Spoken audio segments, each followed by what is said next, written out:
அமலாக்கத்துறையின் பிடியில் சிக்கியிருக்கும் திமுகவின் நம்பிக்கை நட்சத்திரமான ஜெகத் ரட்சகனுக்கு இந்த முறை அரக்கோணத்தில் சீட் இல்லை என்பது பரபரப்பு செய்தியாக பேசப்படுகிறது.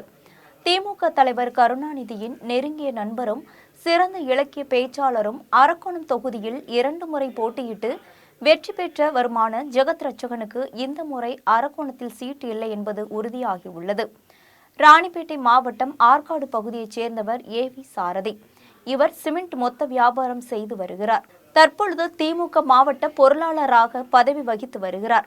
அது மட்டுமல்லாமல் திமுக தலைமையுடன் மிகுந்த நெருக்கத்தில் இருக்கிறார். எனவே இந்த முறை அரக்கோணத்தில் ஏவி சாரதி போட்டியிடலாம் என்று தெரிகிறது. அரக்கோணம் தொகுதியை பொறுத்தவரையில் வன்னியர்கள் அதிகமாக வசிக்கும் பகுதி. ஏவி சாரதியும் வன்னியர் இனத்தைச் சேர்ந்தவர் என்பதால் அவருக்கே வாய்ப்பு தரப்படும் என தெரிகிறது.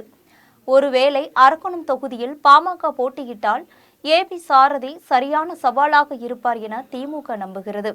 இந்த நிலையில் கைத்தறித்துறை அமைச்சர் காந்தியின் மகன் வினோத் அரக்கோணம் தொகுதியில் போட்டியிட விருப்பம் தெரிவித்துள்ளார். ஆனால் அவருக்கு சீட் தருவதில் திமுகவிற்கு விருப்பமில்லை. காரணம், அமைச்சர் காந்தி ஊழல் செய்திருக்கிறார் என அண்ணாமலை தீவிர பிரச்சாரம் செய்து வந்துள்ளார். எனவே வினோத்திற்கு சீட் வழங்க வாய்ப்பில்லை என தெரிகிறது. இதற்கிடையே வேலூர் தொகுதியில் போட்டியிடுவதற்கு ஜெகத் ரட்சகன் விருப்பம் தெரிவித்துள்ளார்.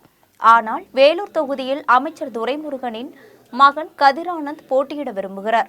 எனவே அந்த தொகுதியிலும் ஜெகத் ரட்சகனுக்கு வாய்ப்பு தருவதற்கு வாய்ப்பு இல்லை. எனவே ஜெகத் ரட்சகன் தேர்தலில் போட்டியிடும் சூழ்நிலை மிகப்பெரிய திண்டாட்டத்தில் இருக்கிறது என்பது முக்கிய செய்தியாகும்.